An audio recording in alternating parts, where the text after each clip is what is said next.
Hello, Ellscliff geographers and anyone else deciding to watch this. I imagine some historians will probably enjoy joining us. So welcome to the first of one of my videos that I'm going to make you in a series of coastal management videos.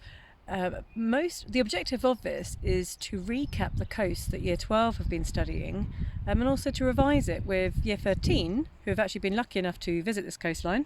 You might have seen photos of Kate, Damien and Sonia posing in the classroom on the wall, and also almost most importantly for ITY, because sadly ITY was supposed to be coming to join this walk with me.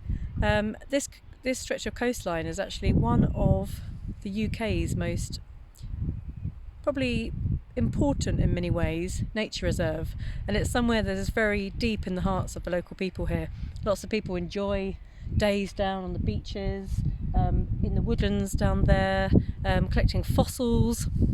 So lots and lots of things here that make it quite a good case study for coasts, and actually might share some cross-curricular links with, for example, biology. It's a good example down there of coastal succession, of biodiversity. We have many species of plants which are actually specific to this region. Lots of types of sort of halophytes. If you remember halophytes, they were the ones that are salt resistant. Either their roots are, or they're just tolerant just to be submerged in salty water. And also xerophytes, which are ones that are actually tolerant to fairly dry conditions, which, believe it or not, this is relative to the rest of the UK. What you can probably hear down there now is a train. This is actually the very start of the high-speed 1 route. So when you guys take the HS1 up to London, it will be on that train. And this is one of the main train lines that runs from, well, it's actually the only train line that runs from Folkestone, Dover up to London. And this railway line was actually constructed in the 1850s. They actually managed to do it in one winter, which is quite impressive actually, some good engineering there. But as you may have remembered from lessons, this area has unfortunately quite a strong link to coastal erosion and mass movement, and actually this train line has suffered, particularly in 1915 when there was a large landslide known as the Great Fall, which actually covered part of the train line and actually left it closed for 3 years.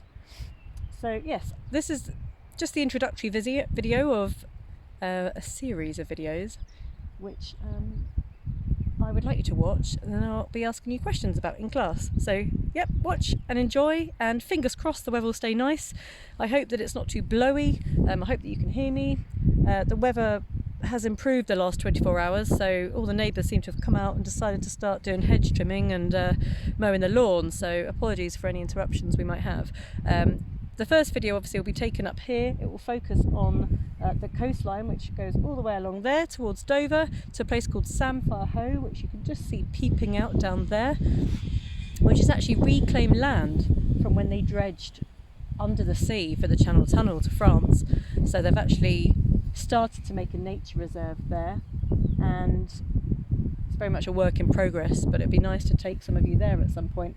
Where I am now actually marks one of the points where the Channel Tunnel actually goes underground, so I'm probably very close to being above the Channel Tunnel. It's sort of going underneath me and then over there and then over to France.